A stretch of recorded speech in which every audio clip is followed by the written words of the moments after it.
As soon as we go live. Hey, it's Shawn Hart live in Orlando with Kevin, the one and only King. Kevin, how's it going, man? You didn't call me K squared. I mean, I thought that was my name from you. It's K squared. It's K squared. K2. Yeah, you're right.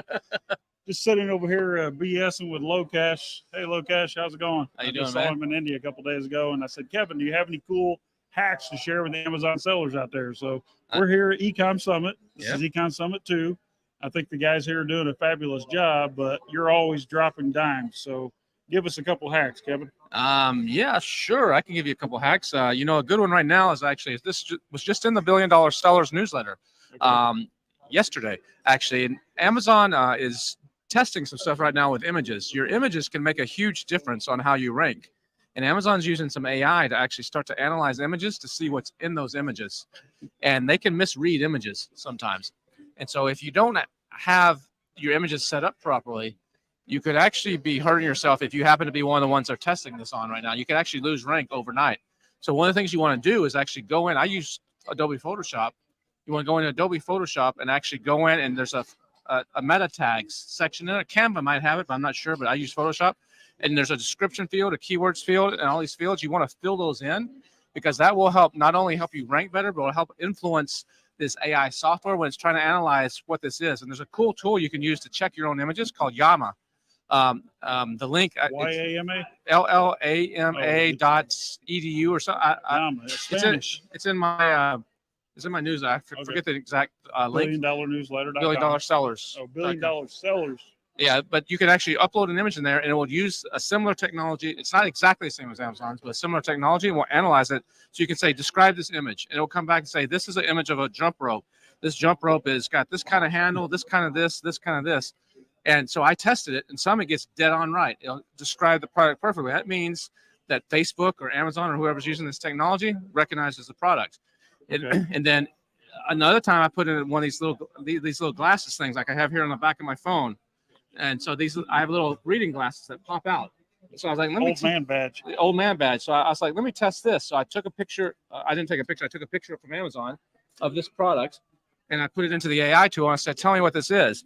And it saw the little glasses sticking out like this. It thought it was a keychain. So it actually described this whole thing as a holder for keychains. Okay. And totally messed it up. And so that's an example of how it can actually screw this up. So what you can do is put metadata in each of those images and upload it, and it will actually read that metadata. It helps influence what it's looking at. So if you're not metadata is normally going to say like GPS location, time and date stamp, that's that type of thing. But you can actually go in and you can put keywords, you can put descriptions with keywords. You can stuff it with keywords. Google picks up on that stuff in your ranking for Google Images. You can stuff it, and so that's something that you want to be looking at. So it's not just the image itself; it's all of the data that the image is telling Amazon how to rank this. Yep. So basically, you're getting SEO juice from the image. I know back in the old days, in the horse and buggy days of Amazon, we would just change the file name. Yeah, the file name is not enough. No, Amazon changes the file name when it's uploaded. They have their own name. That's not enough. Okay. Putting keywords, you can do it if you want.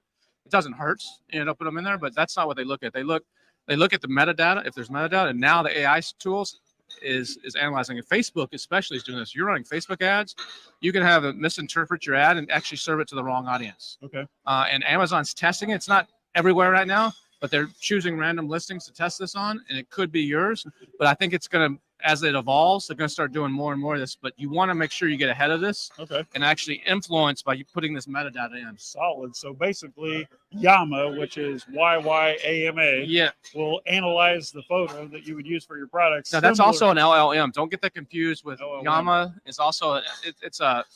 Let me actually. LLM. I don't have the link. So Amazon's going to analyze your data anyway using artificial intelligence. So what we're doing is we're trying to get the same sort of analysis from an external tool before you upload the image. Is that what we're saying? Right.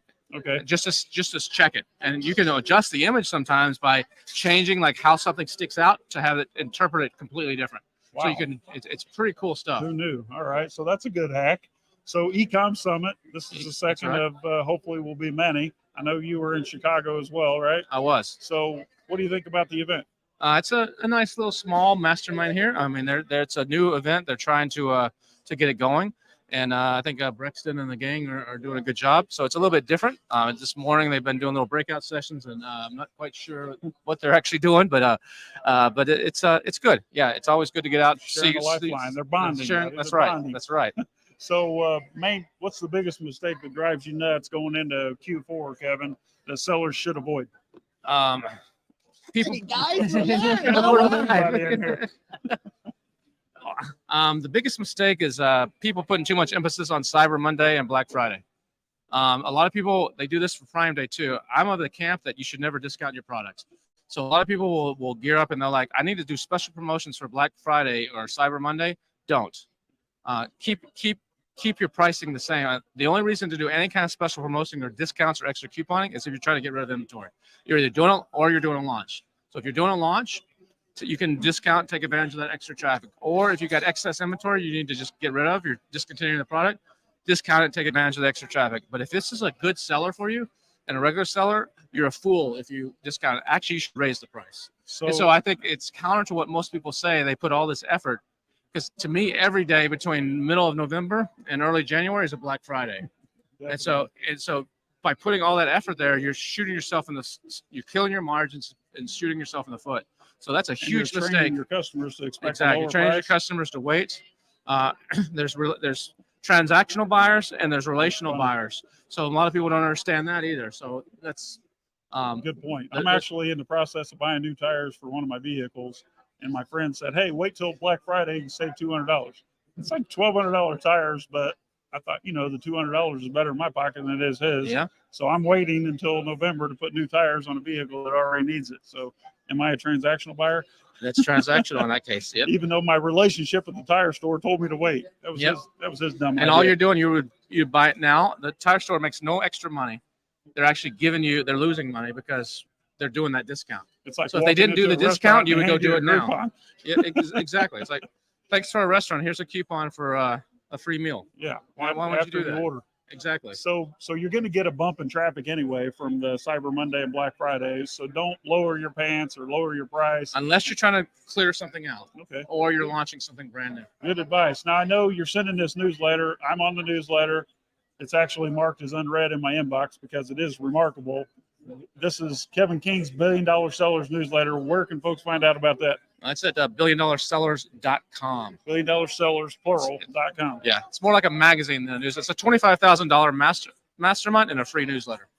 Love it. So go check that out too. This is Kevin the King, also known as K Squared, live from Orlando. Thank you, my friends. Good to see you. No problem, man. Good to see you too. Take care.